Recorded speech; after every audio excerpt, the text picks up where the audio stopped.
Hello friends, welcome back to my channel. I am Tricky. तो friends, आज मैं कोई ट्रिक लेके नहीं आया हूं, बल्कि फ्रेंड्स आज मैं आप लोगों को एक टॉपिक के बारे में बताऊंगा। तो फ्रेंड्स, आज का हमारा टॉपिक है एनपीए। ठीक है फ्रेंड्स, एनपीए। फ्रेंड्स, एनपीए आजकल हमारे देश में ट्रेंडिंग चल रहा है, तो मैंने सोचा कि क्यों ना आप लोगों को भी इस वर्ड से रूबरू करा दूं।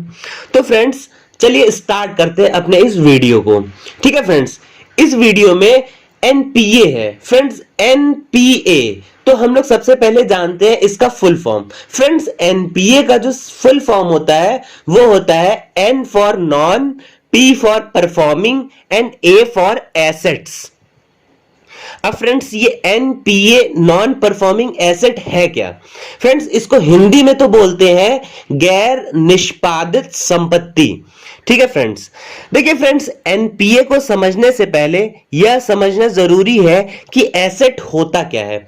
एसेट का तो हमें सिंपल सा मतलब पता है कि संपत्ति। बट फ्रेंड्स, एसेट को हम लोग सही से बोले तो एसेट हमारी जो भी इनकम होती है, ठीक है, जैसे कि हम कोई बिजनेस कर रहे हैं और उस बिजनेस से हमें जो भी इनकम प्राप्त हो रही है या फिर हमको जो भी इनकम मिल रहा है वो हमारे लिए क्या है? एक तरह से एसेट है, वो एक तरह से हमारी संपत्ति है ना फ्रेंड्स। बट फ्रेंड्स, क्या आपको पता है कि बैंक की संपत्ति क्या है? बैंक के लिए इनकम क्या है? देखिए फ्रेंड्स, मैं बताता हूं। फ्रेंड्स, हम लोग बैंक से लोन लेते हैं, है ना फ्रेंड्स। बैंक से हम लोग जो लोन लेते हैं और लोन लेने के बाद उस लोन को वापस भी तो करते हैं बैंक को। तो बैंक को जो हम लोग लोन की रीपेमेंट करते हैं या फिर लोन की जो वापसी करते हैं, तो बैंक की इनकम वहां से होती है, बैंक को प्रॉफिट वहां से होता है। क्योंकि ऐसा इसलिए है क्योंकि लोन के साथ बैंक क्या करता है? एक इंटरेस्ट भी लेता है हमारे साथ। ठीक है, जो लोन हम वापस करते हैं वो अमाउंट तो लेता ही लेता है, बट उसके साथ इंटरेस्ट भी कुछ लेता है, कुछ ब्याज के तौर पे भी पैसे एक्स्ट्रा लेता है। तो बैंक का इनकम वहां से होता है, बैंक का प्रॉफिट वहां से होता है। अब फ्रेंड्स, जैसे कि अगर बैंक ने किसी भी व्यक्ति या फिर किसी भी बिजनेस को लोन दिया, है ना फ्रेंड, तो भाई उस लोन को चुकाने के लिए चुकाना भी पड़ेगा। तो अगर उस व्यक्ति या फिर बिजनेस ने उस लोन को चुकाने में असमर्थ है, अगर वो व्यक्ति या फिर वो बिजनेस फर्म, ठीक है, जिस बिजनेस में जो बिजनेस वाला पैसे ले रहा है, अगर उस लोन को चुकाने में, वापस करने में बैंक को अगर वो असमर्थ है, ठीक है, तो बैंक तो सबसे पहले उसको वार्निंग देता है ना, कि मैं आपके खिलाफ लीगल एक्शन लूंगा। ठीक है, बट अगर उसके बावजूद भी व्यक्ति पैसे नहीं चुका पाता है, तो जो ना चुकाए हुए पैसे हैं या तो फिर जो राशि बची हुई है जो कि अभी तक देनी बाकी है, उतने पैसे को बैंक एनपीए घोषित कर देता है। ठीक है फ्रेंड्स, एनपीए घोषित कर दिया, इसका मतलब यह है कि अब इस धन से बैंक वाले को कोई भी प्रॉफिट नहीं होने वाला है, क्योंकि भाई आदमी तो वो पैसे चुका ही नहीं पाएगा, उस लोन को तो चुका ही नहीं पाएगा, तो इसलिए वो एनपीए घोषित हो जाता है। मतलब उस पैसों से, उस धन से अब बैंक का कोई भी प्रॉफिट होने वाला नहीं है। फ्रेंड्स, किसी भी बैंक से लोन लेने को, है ना, चुकाने के लिए, किसी भी बैंक से अगर लोन लिया है हमने, तो उसको चुकाने के लिए बैंक 3 महीने का समय देता है ना फ्रेंड्स, 3 महीने का समय देता है। अगर पहले महीने आप बैंक की ईएमआई नहीं दे पाए, अब फ्रेंड्स ईएमआई क्या होता है? तो फ्रेंड्स, ईएमआई का मतलब होता है किस्त। हम लोग क्या करते हैं, पैसों को, अगर लोन लिया है तो सारे लोन को एक साथ थोड़े ही जमा करते हैं, उस लोन को हम लोग क्या करते हैं, थोड़ा थोड़ा करके, महीने महीने करके बैंक को जमा करते हैं, जिसको किस्त बोलते हैं। उसी को इंग्लिश में बोला जाता है ईएमआई, है ना फ्रेंड्स। तो अगर आप बैंक को पहले महीने की ईएमआई नहीं दे पाए, ठीक है, मान लीजिए आपको कोई प्रॉब्लम हो गई, पैसे की दिक्कत हो गई, आप पहले महीने की ईएमआई नहीं दे पाए, और अब आप दूसरे महीने की भी ईएमआई नहीं दे पाए, और फिर तीसरे महीने की भी ईएमआई देने में आप असमर्थ रहे, तो बैंक क्या करता है, बैंक को समझ में आ जाता है कि अब आप क्या करेंगे, उस लोन को नहीं पे करेंगे, उस पैसे को नहीं पे करेंगे, और बैंक उस पैसे को, उस लोन को क्या करता है, एनपीए घोषित कर देता है। अब बैंक क्या करेगा, आपको तो सबसे पहले नोटिस भेजना शुरू करेगा, है ना, वो नोटिस भेजेगा।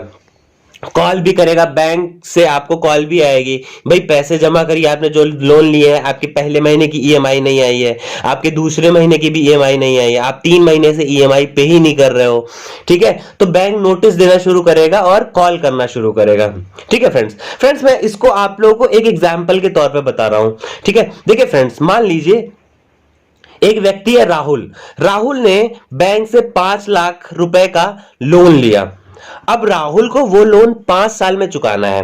ठीक है फ्रेंड्स, तो बैंक क्या करेगा भाई, बैंक लोन की अमाउंट और इंटरेस्ट मतलब जो ब्याज है उसको कैलकुलेट कर लेगा और हर महीने के लिए एक किस्त बना देगा, है ना, जिसको हम लोग बोलते हैं ईएमआई, है ना फ्रेंड्स। तो वो राहुल के लिए एक ठीक ठाक अमाउंट क्या करेगा, हर महीने जमा करने के लिए एक किस्त बना देगा, है ना, उसका एक ईएमआई बना देगा। ठीक है, अब क्या करेगा बैंक, हर महीने की ईएमआई को भरने का एक अंतिम डेट भी फिक्स कर देगा कि भाई आपको, मान लिया कि मैंने राहुल को 20 तारीख, हर महीने की 20 तारीख को ईएमआई दे ही देनी है, लेकिन अब राहुल क्या कर रहे हैं, ईएमआई नहीं दे पा रहे हैं, राहुल की हर महीने की ईएमआई नहीं जा रही है। तो अगर ऐसा लगातार 3 महीने तक राहुल की ईएमआई नहीं गई, ऐसा लगातार 3 महीने तक हुआ कि राहुल की ईएमआई 3 महीने तक लगातार गई ही नहीं, तो अब उनके जो बचे पैसे हैं, ठीक है, उनका जो भी लोन देना है प्लस इंटरेस्ट जो भी ब्याज देना, उस सारे पैसों को बैंक एनपीए घोषित कर देता है कि ये पैसे एनपीए हैं।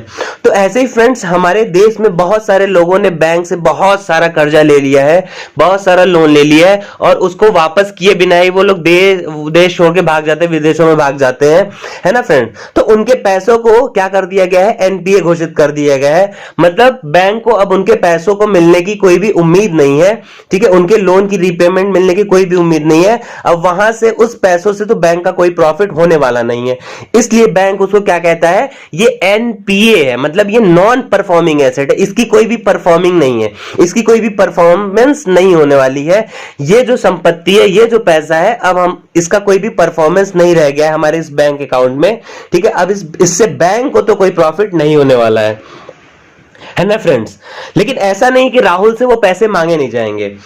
बैंक क्या करेगा, राहुल को फोन करेगा, ठीक है, कि अपनी ईएमआई भरिए। ठीक है, बैंक 3 महीने के बाद उनको नोटिस भी भेजना शुरू करेगा और जो भी जितनी भी लीगल एक्शंस हो सकती हैं, बैंक उसको लेना शुरू करेगा।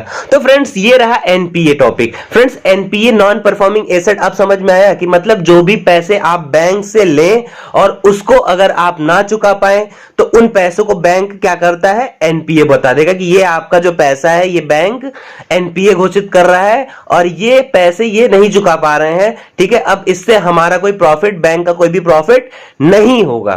ठीक है फ्रेंड्स, तो हमारा ये रहा NPA topic. NPA topic I hope friends आप लोगों ने इसको अच्छे से समझ लिया होगा। फ्रेंड्स, अगर इसके बावजूद भी कोई डाउट है तो आप कमेंट सेक्शन में जरूर बताइए। ठीक है फ्रेंड्स, और हमारे इस चैनल को अभी तक आपने सब्सक्राइब नहीं किया है तो जल्दी से इसको लाइक और सब्सक्राइब जरूर करिए और जितना हो सकता है लोगों को शेयर करिए, जिससे उन लोगों को भी इसके बारे में पता चल जाए। तो फ्रेंड्स, बस आज के लिए इतना ही।